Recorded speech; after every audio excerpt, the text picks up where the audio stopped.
Nous sommes le lundi 5 octobre 2020, fidèles téléspectateurs de Chérif La Télévision, très heureux de vous retrouver pour une nouvelle édition d'information dont voici le principal titre de l'actualité.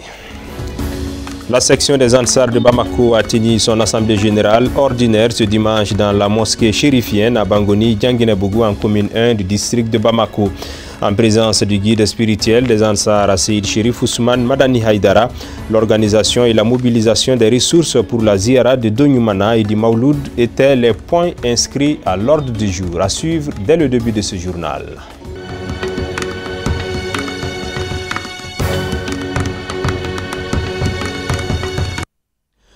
Et voici pour le sommaire. Mesdames, Messieurs, merci de votre aimable et constante fidélité au programme de Chérif La Télévision. Bonsoir, bienvenue dans cette nouvelle édition d'information. Je l'annonçais en titre, la section des Ansars de Bamako a tenu son assemblée générale ordinaire ce dimanche dans la mosquée chérifienne à Bangoni, Djanguinebougou en commune 1 du district de Bamako.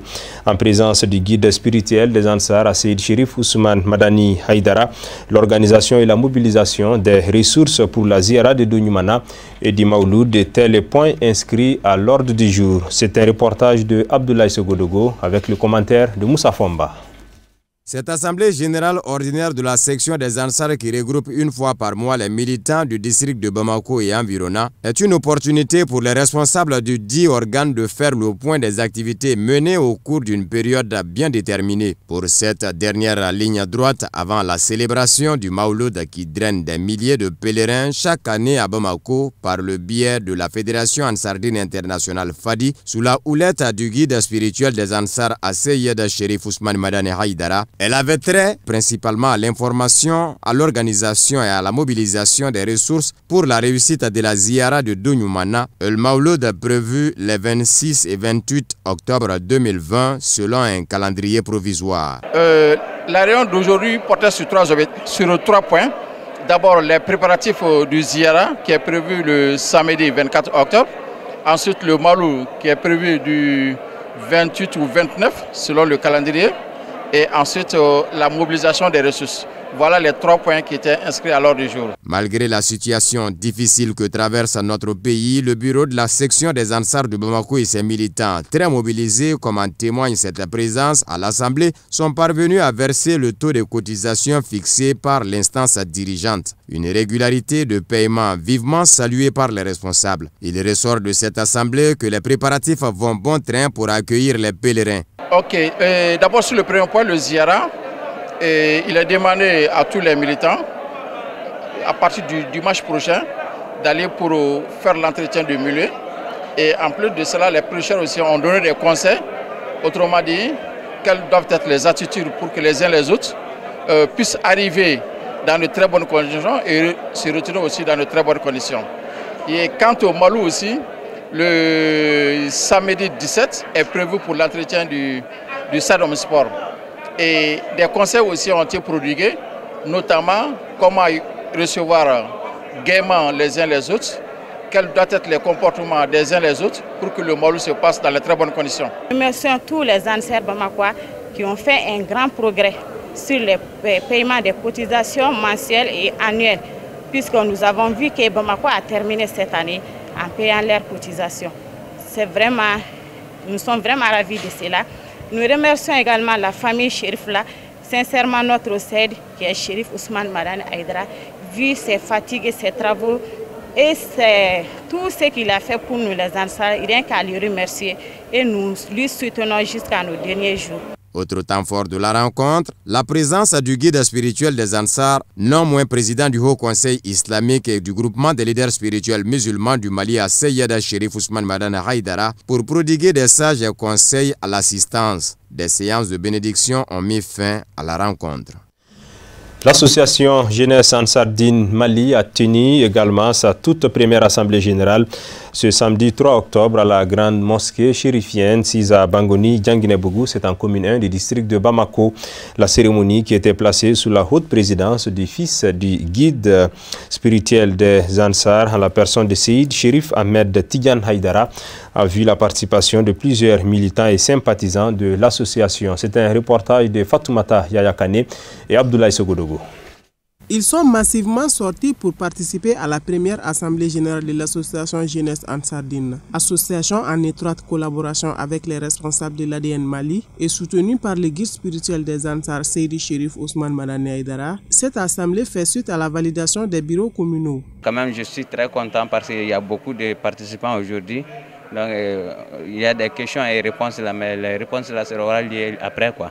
Inch'Allah. Donc les questions qui sont répondables aujourd'hui, maintenant on va répondre, mais ceux qui sont maintenant à discuter, après on va donner les réponses, Inch'Allah. Donc les difficultés qu'on a eues, on a parlé un peu sur ça parce qu'il y a beaucoup de gens qui n'avaient pas compris d'abord. Donc c'est pour cela que les gens sont un peu menus. Il y a des questions partout quoi, parce qu'il y avait des balances un peu partout. Donc on a vu un peu de difficultés dedans. Vraiment, Dieu merci, ça va, les gens sont en train de comprendre maintenant un peu. Depuis sa création en décembre 2019, l'association s'est engagée à assurer la relève des parents Ansar au sein de la Fédération Ansardine internationale en défendant les idéaux du guide et l'intérêt supérieur de la nation tout en contribuant à la promotion de la jeunesse. Elle œuvre également pour le bien-être de tous en initiant des journées de dons de sang. La jeunesse Ansardine, il a mis sur place les communes. Ils ont parlé beaucoup de communes de bureaux. Maintenant, aujourd'hui, on a appelé les bureaux communes ainsi que les comités ce soir pour qu'on puisse faire une grande assemblée, raison pour laquelle on a ce soir. L'association Ansardine Jeunesse est une association qui a été créée dans la SAR. Et c'est pour que tous les jeunes Ansar puissent, dans le Mali ainsi qu'à l'extérieur, pour que nous puissions tous se connaître et allez-y ensemble travailler dans ce pays pour que l'Ansar puisse se développer ainsi que le monde entier. Consolidons et donnons les mains ensemble, travaillons ensemble. Si nous travaillons ensemble et donnons les mains, je crois que le monde va sauver. Pas seulement l'Ansar, mais nous, notre objectif, c'est le monde même, pour que tout le monde puisse vivre dans la paix, dans la tranquillité. Et je n'oublie pas notre guide spirituel, Chérif Ousmane Madani Aïdara. Toutes mes félicitations pour lui. Toutes ces rencontres-là, c'est grâce à lui que nous sommes là aujourd'hui. La cérémonie était placée sous la haute présidence du fils du guide spirituel des Ansar, Seydi Chérif Ahmed Tidjani Aïdara. Il a tout d'abord salué l'initiative avant d'inviter la jeunesse consciente à demeurer sur la voie tracée. À ses dires, aucun développement n'est possible sans la jeunesse. À noter également que la jeunesse ansardine est représentée dans 9 des 11 communes que compte l'association des Ansar et souhaite dans les prochains jours l'adhésion de tous les jeunes de la FADI au mouvement. Et l'institution financière de la Fédération Ansardine internationale, association Ansardine Finance Mali AFIM, a initié ce dimanche 4 octobre une journée d'échange avec les structures et services techniques de l'ADN Mali. Cette assise vise à recenser les difficultés auxquelles les différents services de l'AFIM sont confrontés et les solutions à y apporter. C'est un reportage de Abdul Karim Sako, Abdoulaye Sogodogo.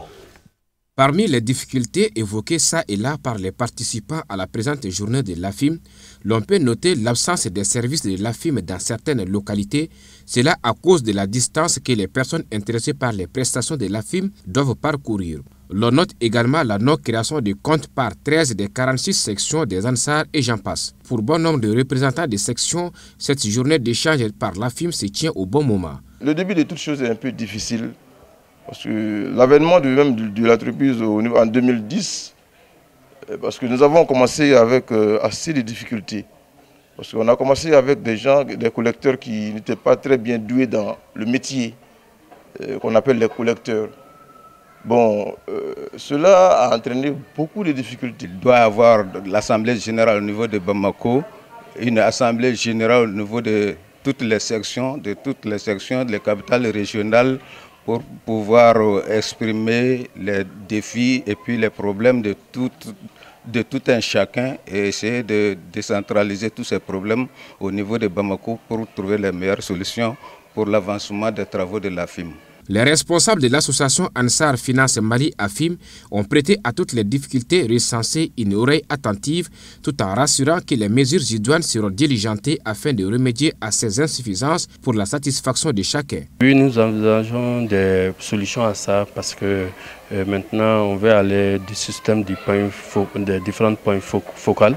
Après les points focaux, il va y avoir des guichets et après des guichets, il peut même avoir des agences. c'est même déjà commencé parce que déjà à Kadiolo, à Sékou et à Sikasso, nous avons des guichets là-bas à Bamako, il y a 3, et nous avons des guichets à Bamako aussi, il y a 2 guichets plus l'agence principale. La couverture géographique de l'AFIM, donc, mais aussi la distance des différentes sections par rapport au siège de l'AFIM. Ça, c'est quelques difficultés qui ont été évoquées, mais l'atelier continue. Donc au finish, on aura un lot de difficultés.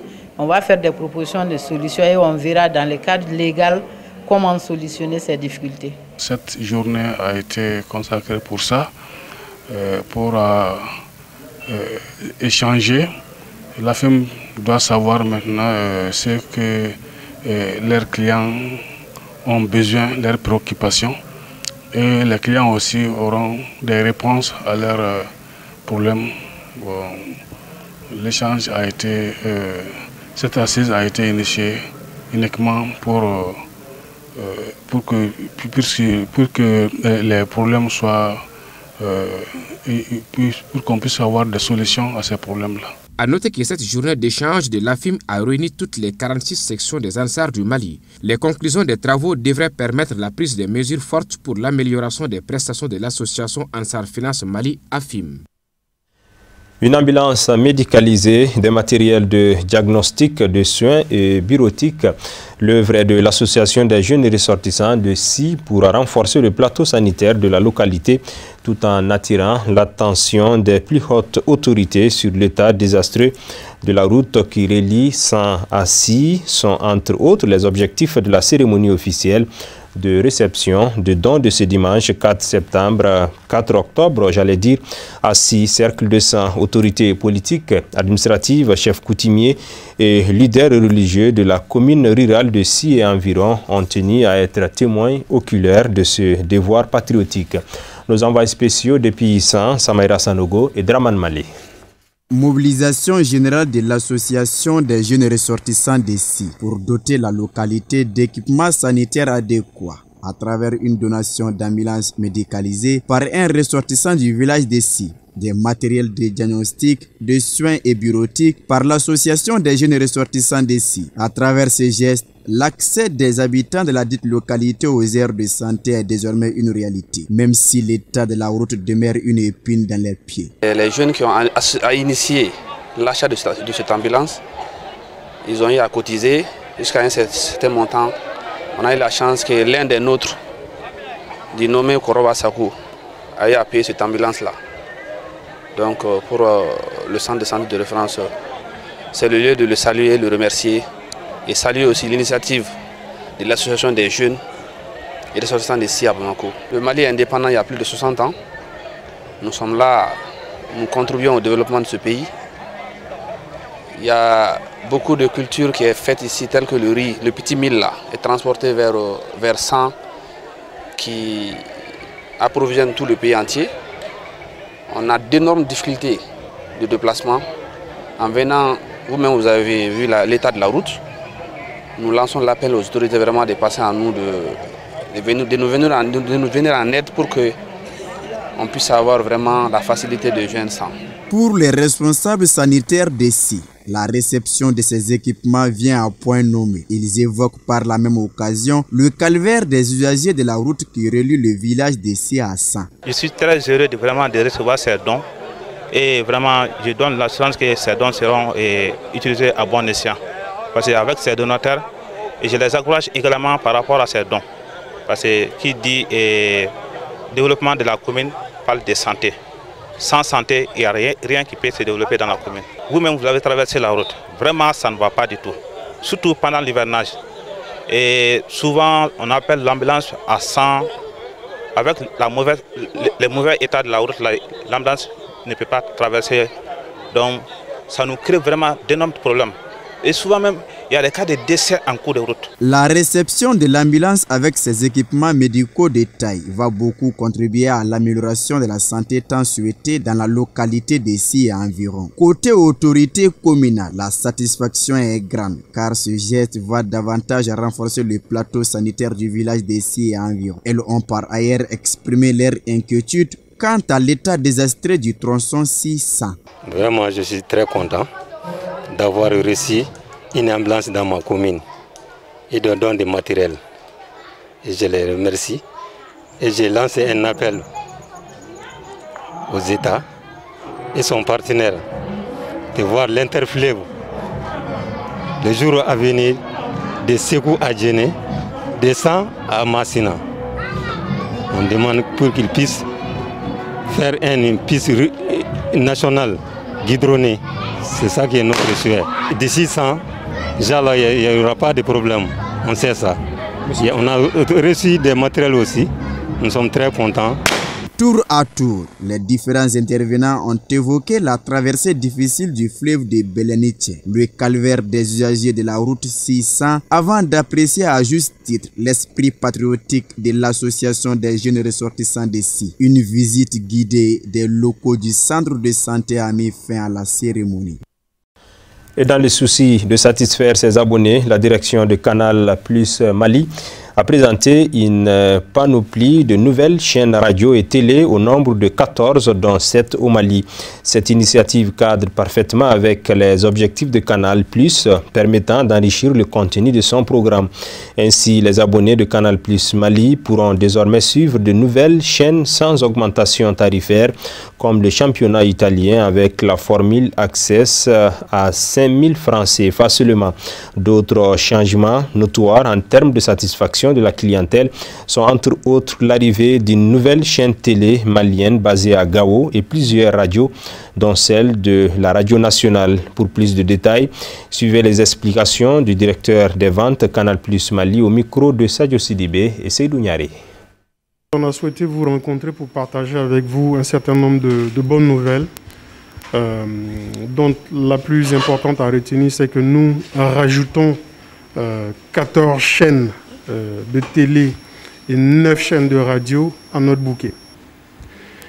L'autre bonne nouvelle également, c'est que ces 14 chaînes de télé et de radio rejoignent en fait le bouquet, sont intégrées au bouquet Access, qui est notre bouquet de base à 5 000 francs CFA. Troisième bonne nouvelle, c'est que pour la première fois, on a une chaîne de sport dans la formule de base Access. Donc Canal+ Sport 1 figurera désormais à Access. Donc elle figure parmi les 14 chaînes qui vont intégrer Access. C'est une chaîne sportive qui diffusera en intégralité le championnat italien, en plus de toutes les plateformes de magazines sportifs qu'on a dans cette chaîne-là. Ensuite, l'autre bonne nouvelle, c'est que nous avons également une chaîne nationale qui rejoint ce bouquet Access-là, la chaîne Alafia TV, qui est une chaîne basée à Gao, qui va diffuser les informations du centre du pays et également du nord du pays. Donc voilà essentiellement quelques informations à partager. En plus du fait que les radios qui intègrent notre bouquet, on a 6 chaînes de radio de RFI en langue locale qui rejoignent ce bouquet-là. Nous sommes une structure qui reste à l'écoute de ses clients. Il y a des demandes qui avaient été formulées par nos clients et nous venons, par ce plan de service-là, répondre favorablement en fait, à ces demandes de nos clients. Notamment certains clients qui demandaient à avoir la Bundesliga. Depuis le 12 août, nous avons la Bundesliga. Nos abonnés Access nous demandaient du sport. À partir de demain, 6 octobre, ils l'auront dans leur bouquet. En plus de toutes les chaînes dont je viens de parler. Bon, c'est pour dire tout simplement que nous sommes une entreprise qui reste à l'écoute de ses clients et songeons à répondre favorablement, travaillons à ce que ces clients-là puissent vivre une expérience unique. Nous retrouvons à présent Moussa Fomba pour nous faire le commentaire de l'actualité africaine et internationale. En Côte d'Ivoire, à moins d'1 mois de l'élection présidentielle, la dernière cérémonie d'investiture a eu lieu ce dimanche à Abidjan. Après Alassane Ouattara, Pascal Affi-N'Guessan et Arikona Bédié, c'est Kwadio Konan Bertin qui a officialisé ses ambitions présidentielles devant des partisans. Le candidat Kakabe avait fait un pari risqué, celui de remplir l'amphithéâtre du Palais de la Culture de Treichville, 2500 places, pari relevé. Il s'est adressé en priorité aux jeunes et aux femmes. Il y a dans l'assistance des partisans convaincus, mais beaucoup de gens aussi venus par curiosité. L'allocution était plutôt courte, une vingtaine de minutes, mais le candidat a eu le temps de dérouler les grandes lignes de son programme en présentant plusieurs mesures en faveur de la jeunesse et des plus démunis. Sur l'appel à la désobéissance civile lancé par plusieurs partis d'opposition, il a réaffirmé aussi ne pas cautionner des actions qui pourraient renforcer les divisions et provoquer des violences.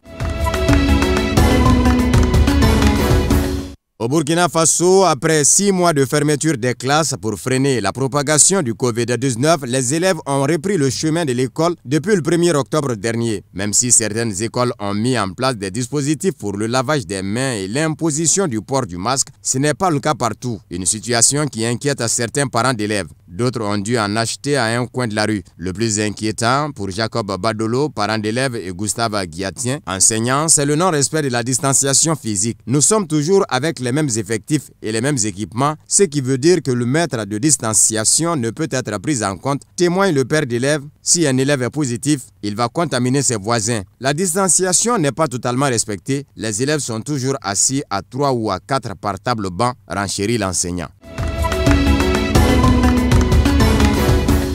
Au Kenya, la justice se prononce ce lundi sur des complices de l'attentat de Westgate. Le 21 septembre 2013, des combattants du groupe terroriste d'Al-Shabaab ont lancé un siège de plusieurs jours dans la capitale Nairobi. La présentatrice radio Shiksha Arora animait un concours de cuisine pour enfants lorsque les assaillants avaient fait irruption dans le centre commercial. Cette attaque avait fait plus de 67 morts et des centaines de blessés, dont sa collègue Ruila Adati Soud. Je suis dans l'attente de ce verdict. J'espère vraiment que le juge statuera que ces personnes sont responsables de l'attaque et qu'elles seront condamnées à mort. Nous pourrons enfin avancer et enfin tourner la page. Le groupe terroriste Al-Shabaab avait revendiqué l'attaque en représailles à l'intervention militaire kenyane en Somalie. 4 suspects ont été tués lors d'affrontements qui avaient tenu le pays en haleine pendant 4 jours. Plus de 140 témoins ont été entendus dans cette affaire.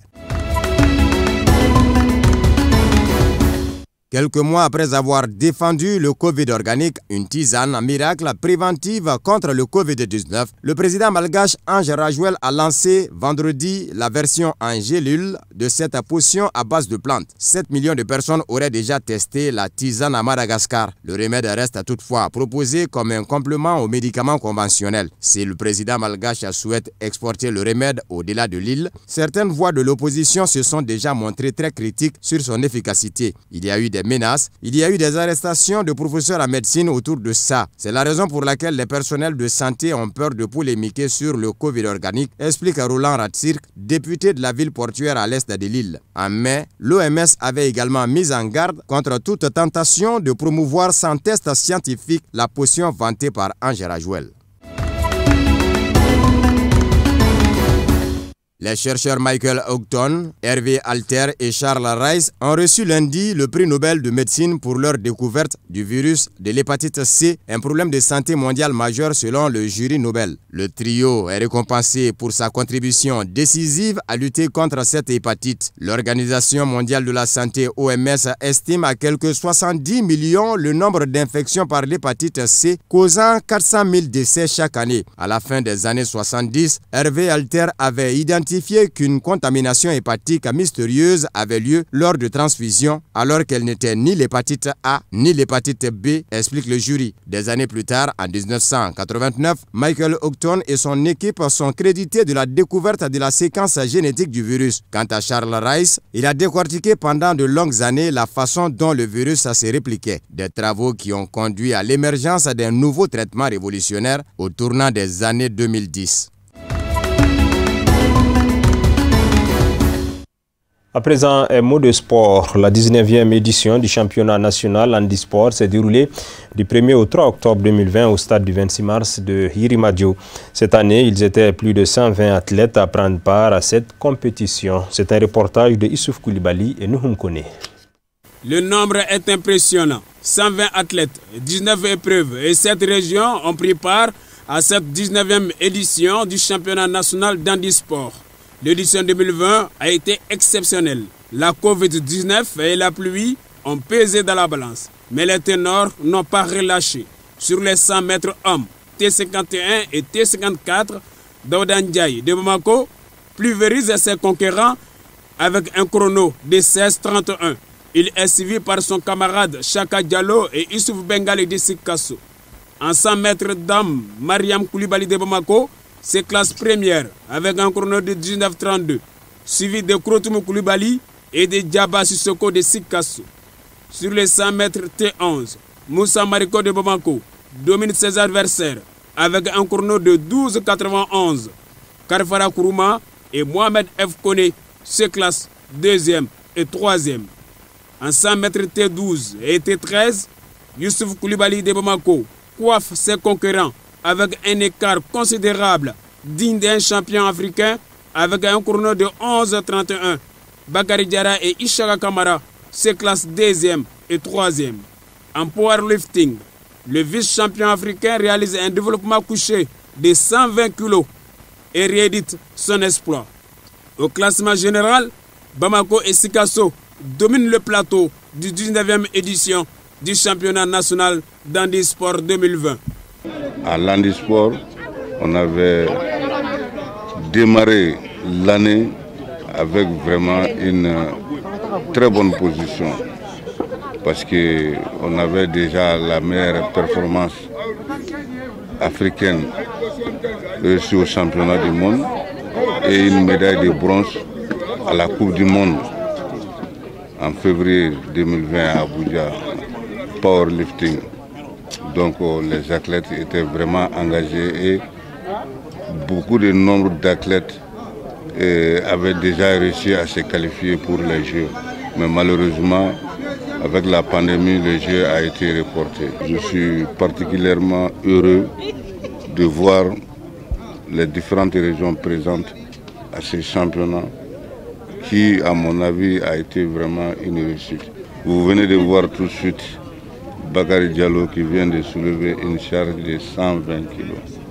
Alors, ce n'est pas donné à n'importe qui. Donc, ce qui veut dire qu'il a suivi les entraînements individuels. Et pendant la période des pauses, lui, il a fait des compétitions virtuelles en images avec la Fédération internationale. Donc, vous voyez, donc, la forme est là.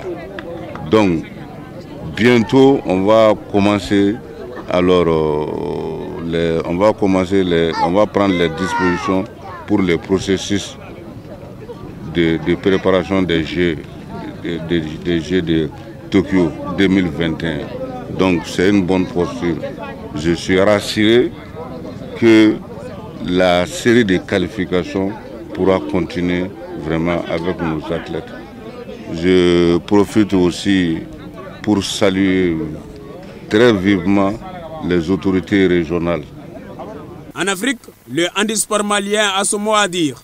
Notre pays sera dignement représenté aux Jeux paralympiques de Tokyo 2021.